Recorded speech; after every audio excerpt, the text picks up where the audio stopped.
Hello, this is Bill Zoller with the Wellness Warriors Ministry, and today we're going to be talking about an important topic, how to read food labels, some select issues about what we need to know, some of the essential things we need to know about reading food labels. If you know much about our ministry, you know that we have one of our primary focuses is on preventing chronic disease. And so if we are able to go out into the marketplace and make some sound, healthy decisions about what foods we select and what foods we eat, because we can read food labels pretty well, we go a long ways toward helping us prevent chronic diseases. To be healthy, we have to know what is in our food. So we need to make sense of the nutrition facts part of the label and also the ingredients label, and we'll be talking about some of those issues. We cannot assume that the products, especially some of the processed foods and so on, that we select are good for us. As a matter of fact, we have sound, indisputable science that tells us that many of these contribute directly to chronic diseases. We urge people to be leery of what's on the front of the food product, the front covering of the food product, because a lot of that is misinformation and is quite biased by the marketers. Also on the front of products, we urge people to look for and select products that say certified organic and that say non-GMO, because we urge people to consume organic products and non-genetically modified products. Keep in mind that the best food choices are those with no food labels, and that would involve fruits, vegetables, whole grains, legumes, nuts and seeds, fungi, and tubers. On the ingredients list, let's be aware that these ingredients are listed in descending order of weight. Descending order of weight.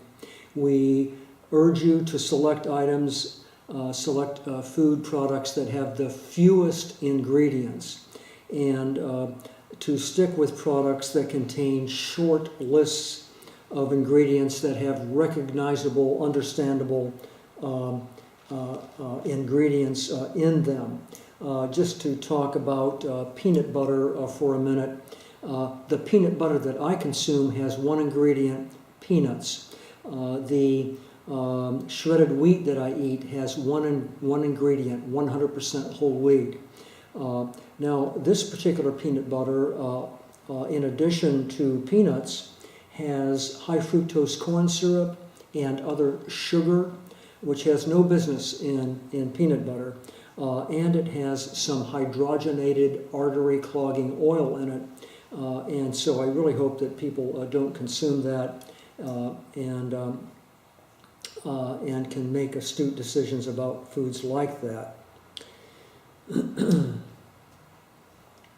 So it's interesting to know that the most important ingredients in our foods, in our processed foods that we buy, like a can of beans or anything else, a can of soup, what is not on the label is the most important nutritional components of the foods. And that includes things like polyphenols, flavonoids, isothiocyanates, and so on. And these are healing, nutritious ingredients, over 12,000 of them that are in plant foods, and they aren't even listed on the ingredients label. As a core principle, then we want to understand, choose products that have few ingredients. And just to talk a little bit more about processed foods that contain oftentimes many ingredients, they contain artificial colors and artificial flavorings, numerous toxic ingredients like carrageenan, aspartame, high fructose corn syrup, monosodium glutamate, TBHQ, a preservative, hydrogenated fats, and etc. It's interesting to me that some of the leading food critics and practitioners of nutritional medicine in our country, some of the very finest people who are on the cutting edge of research, say don't even bother looking at the nutrition facts part of the label at all. Just look at the ingredients label. And if you can get to the point where you can look at an ingredients label and make a decision within 3 or 4 seconds about whether to buy the product, that's wonderful. And that's a skill that's worth honing and knowing a lot about. To say a couple of things about grains, make sure that the grains that you select in your foods are whole grains. And I would just want to, by way of example, when I show you this label, I don't know if you can read it, it's Ezekiel bread. And it's described, the recipe is described in the Bible in the book of Ezekiel, chapter 4, verse 9. This bread has sprouted grains. It has 3 or 4 different sprouted grains in it, as well as some lentils and other products. So the first ingredient in your bread and rolls and crackers and so on should be sprouted whole wheat, or called 100% whole grain, not enriched grain and not bleached flour, but whole grain flour. We urge you to avoid products that contain milk and eggs, which sometimes hide the following terms: casein, which is the dominant protein in milk. So if you see anything with casein, caseinate, milk solids, albumin, lactalbumin, and whey, we would suggest that you not buy those products. A couple of things about the nutrition facts label.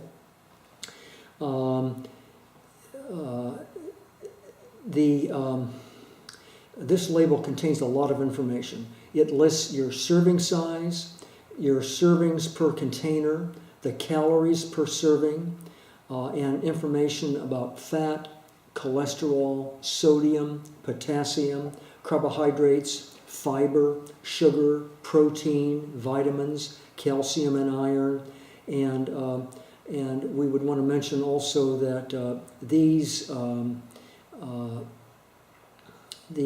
figures that we have on the nutrition facts label are based on a 2,000 calorie diet. So what we want to do now is to just pin down a little bit about some guidelines about salt, fat, and sugar.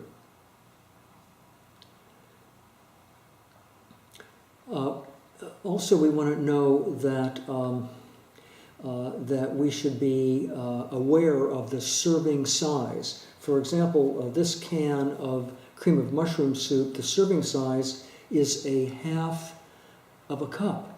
Well, if I'm the least bit hungry, I'm going to eat the whole can, which is 2.5 cups.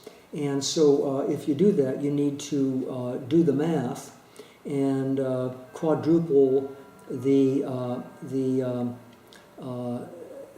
amount of calories, the amount of fat, the amount of sodium in what you are eating. As far as sodium goes, we urge people to limit their intake to not more than 1,500 milligrams a day, not more than 1,500 milligrams a day, and at the most 2,300. Aim to consume less than 600 milligrams at each meal.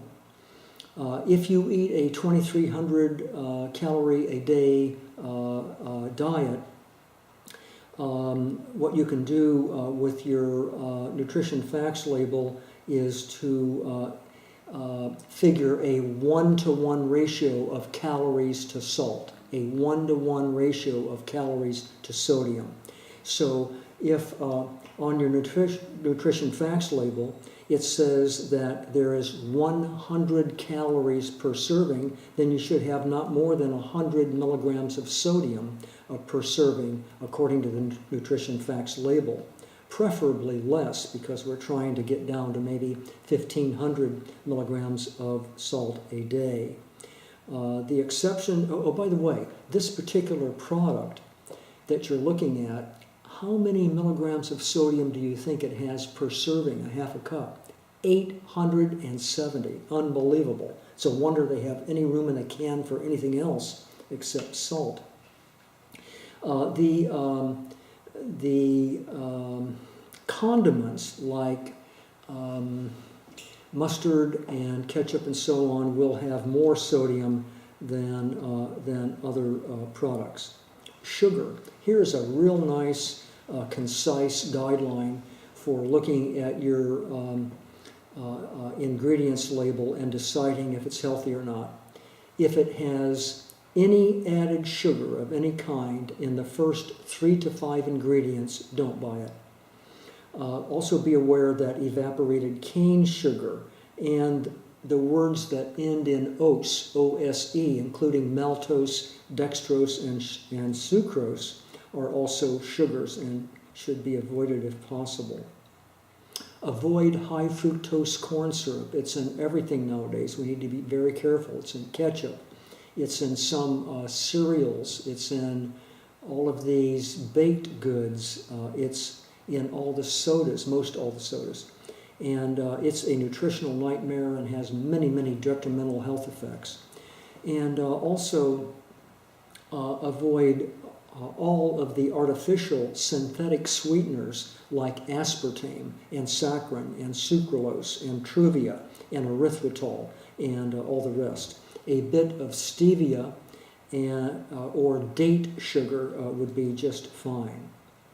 Let's talk a minute about fats. Look for products that contain 0 cholesterol.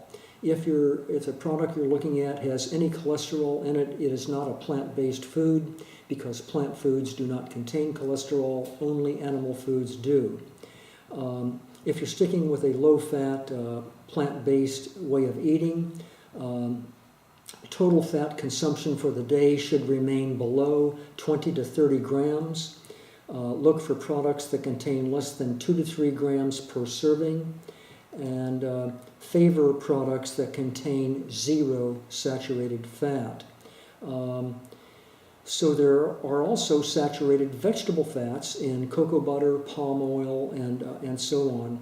So we want to absolutely avoid partially hydrogenated vegetable oils and an oil called enteroesterified oil, which is even worse than hydrogenated trans fats. Avoid modified palm oil, modified soy oil, and fully hydrogenated coconut oil. And so there are some guidelines there about salt and fat and sugar, and we hope that you are able to adhere to those. And we invite your questions. And if you have questions for us, please contact me at wazoller@gmail.com is our email address. We urge you to be active on our website, mywellnesswarriors.com, and we urge you to friend us on Facebook. The name is William Zoller. Thank you very much.